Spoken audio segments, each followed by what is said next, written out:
alors ñu dellu si plateau bi waxtaanee gës chronique donc balaa ñu ñëw si chronique du jour di si ànd ak Abdoulaye Mbow waaye dañuy waxtaanee ak ki nga xamante ne moo di Mademba Ramata Dia ñu dalal ko si plateau bi Mademba maa ngi lay nuyu. waaw soxna Safia maa ngi lay fay bu ma la fayee ba pare nuyu la. nuyu Abdoulaye Mbow. nuyu Seyna Oumar Ba nuyu bépp technicien ba nga xam ne ñoo ñu permettre ñu toog fii. nuyu bépp internaute ak téléspectateur yu Walf TV. d'accord naam chronique agul sax waaye mën nañ ko nuyu dalal ko Abdoulaye Mbow maa ngi lay nuyu. fay naa la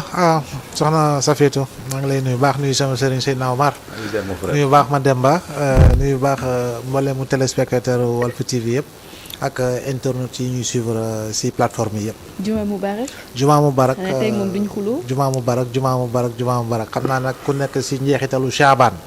di waaj a dugg ci chahru Ramadan. waaw franchement véritablement balantàq daal moo ferte war nga ma baalu ak bu baax a baax. waaw baal ma ak devant tous les chacun et les chacune jox ma ba pare dolli ci teg ci table mbakkus waaw. waaw bu ñu wàccee plateau bi incha allah alors Mademba bokk na ci li ñu nar a waxtaanee muy Sénégal Diomaye face à un amas de front alors lan lañ ci mën a dégg ci bi lépp titre. waaw xam nga président Bassirou Diomaye moom lañ dénk sunu réew mais boo xoolee réew mi fi mu toll nii bari na ay jafe-jafe ci wàllu yu bari. bi ci mujj jafe-jafe mooy bi Seydina doon wax léegi maanaam crise universitaire bi parce que xalaatuñ ni woon ne ci régime Diomaye avant 2 ans nga ñu am fi crise bu universitaire bu mel nii ba yàlla dogal ne am na xale bu ci wàcc liggéey ñàkk ci bakkanam te ñàkk bakkan bi li tax mu metti mooy condition yi ma amee parce que kii nu mu tudd autopsie bi wane na wax dëgg yàlla sonn na avant muy faatu te dóor yi aussi sonnaloon na ko donc ça veut dire que front universitaire bi dafa réchauffé fi mu toll nii léegi nag gis naa état bi am taxawaay bu mu fi am ci wàllu communication gouvernementale man gis naa ne ñoom ñëpp dañ doon wane ne daal tort bi da nekkul ci ñoom tort bi mi ngi ci étudiants yi. ku nekk ci seen radicalisation. ensuite dem nañ sax ba le ministre de l'enseignement supérieur ki ñuy wax Ngom wane ne étudiants yi ñoom ñoo nekkul ci koon amee lu leen dara mais ci biir wax ji aussi dara incompréhension moo am ci wàllu bourse yi donc loolu yëpp wane na ne fi mu toll nii xaw nañu jaxasoo beneen mbir mi aussi dem na ba di refuser seen légitimité nan la ko refuser moom jàpp na ne délégué yu bari. c'est des professionnels de l'université donc mi ngi récuser seen légitimité beneen mbir mi aussi yooyu yëpp bu dajaloo après nga ñëwaat aussi jël wut ay bouc émissaire ne opposants yi ñoo nekk ci ginnaaw xale yi loolu na wax dëgg yàlla disque réel la disque boo xam ne boo xoolee taarixu Sénégal régime yi fi jaar yëpp lu leen mës a dal ci wàllu université dañ koy jël jiiñ ko opposition bi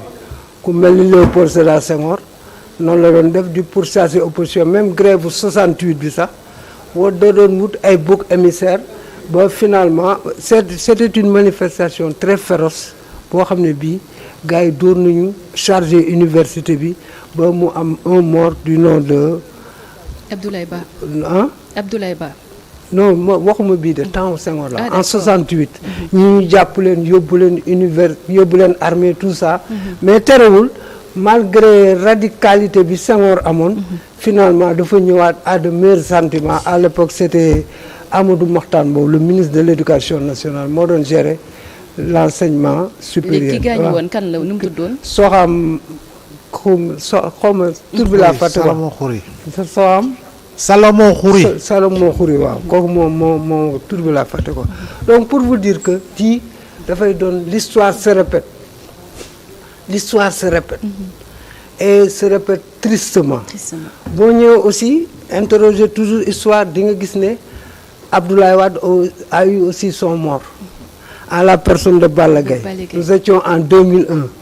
nga ñëwaat aussi avec Macky Sall 2014 Bassirou Faye nga ñëwaat 2018 Fallou Sène il y a aussi parallèlement la mort de Mamadou Diop en 2011-2012 donc ça veut dire que c'est des choses léegi nag li ci war mooy man jàpp naa ne un état quand tu es face à un problème il faut essayer de trouver des solutions man nag li ma gis ñoom parewuñu pour trouver une solution paisible une solution apaisée daf mel ni ñoom bras de fer bi moo leen gënal dans leur discours ak actes yi ñuy posé parce que boo xoolee xale yi ñu suspension des amicales boo suspendre amicale ça veut dire que tu n'as plus d'interlocuteur véritable parce que ñii c'est l'émanation des étudiants ñoo leen tànn teg leen foofu donc dañu am une légitimité léegi boo leen suspendre la conséquence mooy ñoom ils vont se braquer contre toi bu ñu braquer day gën a compliqué te wax dëgg yàlla fi mu toll nii bu ñu mënoon apaiser situation man jàpp naa ne loolu mooy gën waxtaan ak xale yi bien vrai nag ñoom décider nañu à poursuivre la réforme man jàpp naa ne réforme daf mënta ñàkk ci université quand on veut une université de rupture il faut qu'il y ait des réformes mais réforme yi nañ koy def de manière graduelle ensuite de manière concertée mais du doon forcing boo xam ne donc parce que l'individu d'abord par nature a peur du changement nga ñëwaat tew donc ça veut dire que mën nañ téye affaire yi ndànk bal à terre waxtaan ak ñoom fexe ba la situation redevenir à la normale après ñu continuer même s'il faut des réformes l'année prochaine wala ñu entamer ko à partir de l'année prochaine donc ça veut dire que man jàpp naa ne daal war nañu seet ni ñuy def parce que université c'est une bombe sociale te régime yu bari seen problème yi foofu la commencé donc te ñoom dañu am un rapport boo xam ne particulier avec cette jeunesse que ça soit la jeunesse estudiantine que ça soit la jeunesse qui est en dehors de l'université maanaam la jeunesse du milieu informel dañu am un rapport sacré boo xam ne xale yi dañ ko amuñu ensuite 2026 ñu placé ko sous le sceau de l'année de la jeunesse et de l'emploi donc yooyu yëpp man jàpp naa ne qu'on doit revenir à la sérénité seet même s'il faut des médiateurs yoo xam ne mën nañ dox diggante bi du yàq dara parce que une crise c'est une crise de trop un mort c'est un mort de trop par rapport à l'université beneen mbir mi aussi il y a le front social jàngale bi fi mu toll nii dafa takk témbe xale yi mënuñoo fexe ba def seeni composition parce que saa yu ñu ko defee prof yi ñooy grève wala seen yenn moroom ñuy soutenir étudiants yi ñoo ñëw génne leen donc fi mu toll nii njàng mi dafa te li ko waral mooy dafa amoon engagement yoo xam ne dafa la lié woon état bi ak dans le cadre du pacte malheureusement nag engagement yooyu ba léegi commencé woo ni nga bëgg loolu moo indi beneen mbir mi aussi y a la santé boo xoolee capital humain bi caractérisé par l'éducation nationale et la santé ñoom ñoo nekk en grève te c'est le segment très important dans la vie d'une nation parce que boo nee santé éducation defal nga réew te gis nga réew mu la gën a baax éducation moo la gën a baax développement boo xoolee réew yu mel ni Japon ka fa gën a ni laar am na bac donc ça veut dire que ñooñu dañu avancer sur le plan nga dem États-Unis aussi seen éducation France ainsi de suite Chine malgré que c'est un régime dictatorial mais fexe nañu ba éducation bi développé donc yooyu yëpp ay segments donc foofu aussi beneen front ngi noonu nañu fexe ba résoudre ko malheureusement le régime dafay mel ni dégluwul complainte yi ñu koy jox dégluwul signal yi gars yi di def duñ leen rencontrer duñ wax ak ñoom finalement dañuy radicaliser xoolal fi mu toll nii ànd gësëm 96 heures de grève mardi mercredi jeudi vendredi c'est kii 96 heures de grève léegi loolu boo ko defee wax dëgg yàlla ñi nga xam ne seeni nelaw doyul seeni wóbbali il faut nga jàpp ci pour mu egg ñooñu wax dëgg yàlla dañuy am problème du ñëpp a mën a yóbbu seen doom clinique du ñëpp a mën a def fay yenn frais yi te ñoom foofu lañ yaakaar nos hôpitaux bu amee une paralysie de 4 jours ñii ñu war leen opérer donc ñii ñu war leen defar ay soins yu intensifs ñii nekk urgence te personnel bi liggéeyul finalement day indi yeneen njëriñ beneen mbir mi aussi c'est naa évoqué na ko c'est un autre front qu'il faut gagner mooy le front agricole malheureusement depuis 60 tous les régimes qui se sont succédés à la tête de ce pays ont une seule chanson l'agriculture c'est le moteur du développement mais kañ lañ koy démarrer moteur boobu. pourtant ñu ngi koy poussé. moteur boobu kañ lañ koy démarrer kañ lay tàkk. jàppoon nañ ne sax dina mais xoolal cette campagne là désastreuse nit ñi yor nañ seen gerte mënuñu ko fay. Sonacos li mu war a jënd mënu ko jënd on nous avait promis 450 000 tonnes te 250 000 déjà foofu man waxoon naa ko fii ak Seydina man ko Seydina foofu ñaari contrainte la am. La première contrainte est une contrainte technique. Techniquement, les capacités de la Sonacos sont très faibles par rapport à l'absorption de ces quantités de graines. Première. Deuxièmement, la contrainte financière. Pour 450 000 tonnes, il faut 150 milliards de nos pauvres francs. Donc, finalement, logique, c'est une campagne désastreuse. Donc, ce qui est important, c'est de sauver la campagne.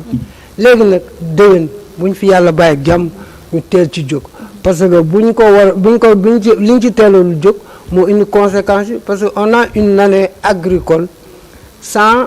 conseil interministériel de préparation de cette campagne agricole. Donc yooyu c'est des yoo xam ne war nañu ko éviter donc il y a tellement de fronts qui sont là devant le président Diomaye moom chaque fois il appelle au dialogue à la stabilité. yooyu baax na mais du tere nag le cheval économique nañ ko yëngal ne il a prévu nag 4 000 milliards yoo xam ne dina ko injecter pour des projets structurants ça c'est une bonne chose. Ensuite gis naa aussi mi ngi def ay efforts par rapport ak l'indemnité de logement bi mu alloué à 16 000 agents de la fonction publique. Gis naa ne aussi dund bi def nañ ci ay jéego le régime actuel par rapport à la baisse des prix des denrées de première nécessité ak yooyu yëpp c'est des bonnes choses. Ensuite il y a aussi la baisse du prix du carburant bon yaakaar naa ne daal fi mu toll nii ak relance bi lañ jël war na mën a dem en tout cas on a bon espoir léegi nag li ci des mooy nous ne sommes plus dans le temps des rêves nous sommes dans le temps de l'action parce que l'opposition c'est le dire mais le pouvoir c'est le faire c'est le faire léegi ñoom dafa amoon lu ñu jaay ñu ko ñu ngi léegi nag gis naa ne ñu ngi ciy jéem a tax bien vrai que la situation elle a été catastrophique ñoom ñun ñëpp reconnaître nañ ko situation métti réew mi aussi bor yi bari na parce que dans un pays qui s'appelle le Sénégal boo xam ne war nga fay 5 000 milliards de dettes en 2026 fay 4 000 milliards et quelques en 2027 fay 4 000 milliards et quelques en 2028 ça veut dire que c'est pas une mince affaire pour que léegi nag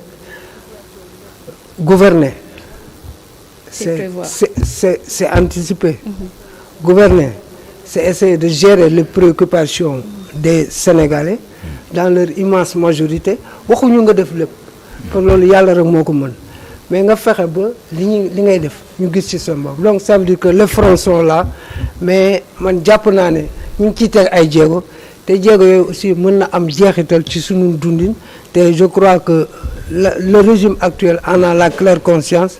que ce pays-là a besoin de bouger et de bouger très vite et rapidement quoi. waaye li nga gis daal dalagul sa xel. ah li nga gis dalagul sa xel. non dal na sama xel. waaw dama ne gis naa ay jéego yu ñuy def. jéego yooyu bu leen yàlla dimbale mën na indi parce que sur le plan de la fiscalité. ñu ngi xëcc bon sur le plan aussi des projets yi ñu teg. fisc boobu noonu est-ce que solution la par rapport ak sénégalais yi. waaw xam nga un pays ne peut pas vivre sans fiscalité. mais bu ëppee tamit c'est des niches yoo xam ne on ne l'a pas exploré ay niches yoo xam ne exploré wuñ ko bu demee mais li ma amal solo man kii mu delluwaat ci askan wi. man loolu ma amal solo surtout ça. lu ñu ŋàcc ci askan wi na delluwaat ci ñoom. loolu daal man jàpp naa ne bu ñu ko defee ak diversification partenariat bi ñu commencé depuis daaw parce que bu njëkk ba ñun dañ defe noonu France rek mooy partenaire. te yooyu dafa xewi Chine ngi fi ak les pays du Golfe gis naa ne yooyu yëpp bu ñu ko dajalee en tout cas agrégat yooyu bu ñu ko capitaliser mën na indi mais du tere nag front yi fi nekk nañ ci jéem a def seen kéemtalaay kattan le front social le front universitaire ak le front agricole ñu def seen kéemtalaay kattan pour pour résoudre les questions. D'accord. mais enseignement bi waa G7 gis nañu état bu Sénégal au moins quoi qu'on dise depuis Macky Sall ba président Diomaye ñu ngi def ay efforts. dimbale ko seen revendication mais des fois on se pose la question lan moo tax ñoom waa G7 bëgg mooy rek ne il faut ñu xeexe quoi c'est quoi le problème. waaw xam nga nag la vocation d'un syndicat c'est de travailler à l'épanouissement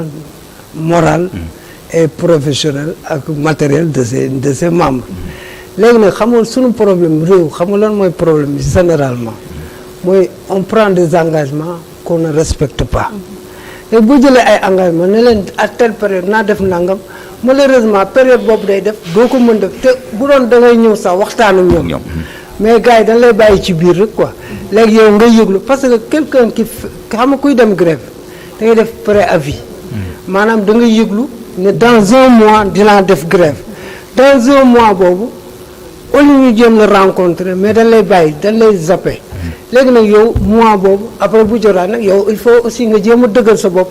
mais je crois que ce pays là lépp war nañ ko mën a waxtaanee. et puis G7 dañuy rafetlu ñoom seen taxawaay parce que bi ñu ootee pacte de stabilité sociale am na ñu bëri ñoo xamante ne nanguwuñ woon voté boobee pacte de stabilité sociale mais ñoom nangu nañ koo signé. am na ñoom bëri ñoo xamante ne nanguwuñ ko woon mais bu fekkee ne tamit am na syndicat yu bëri aussi yu nekk seen biir yoo xam ne dañuy lankoon. waaw c'est que pacte boobu benn problème la amoon ñu dem ñu porté ko tamit. mooy que le gouvernement s'était fait une fixation. mooy il fallait signer le pacte le 1er mai qui est un jour symbolique dans l'histoire syndicale. def nañ tout pour signer ko mais bi ñu ko signer rek déjà gars yi commencé nañ ko déchirer que ce soit le SYTJUST le syndicat le plus représentatif. parce que tout simplement ñoom centrale bi ñuy dem di signer amuloon consensus seen biir. waaw loolu ma nga ñëw aussi dans la santé gars yi kii ko ainsi de ñoom ñëpp ñu rejeté ko finalement loolu lay indi mais comme que defoon nga ba. signé pacte engagement yi nekk pacte yi boo ko mënul jëmmal aussi nga woo leen waxtaan ak ñoom rek ne leen mbir mi de nii la demee ak nii man bëgg naa am naa yéene waaye sama doole mayewu ko wala état wala may leen ma fii ak 1 an donc yooyu yëpp ay waxtaan la rek il faut qu'on arrive dans ce pays à se parler et de manière franche ba nga xam ne ku nekk dina xam ne lii moo mën a nekk ñu doxal ko parce que ñun ñëpp ko bokk personne n'a intérêt que ce pays brûle. d'accord ñu lay sant bu baax di la gërëm Demba Ramata Dia si chronique bu am solo boobee ñu dem xooli ji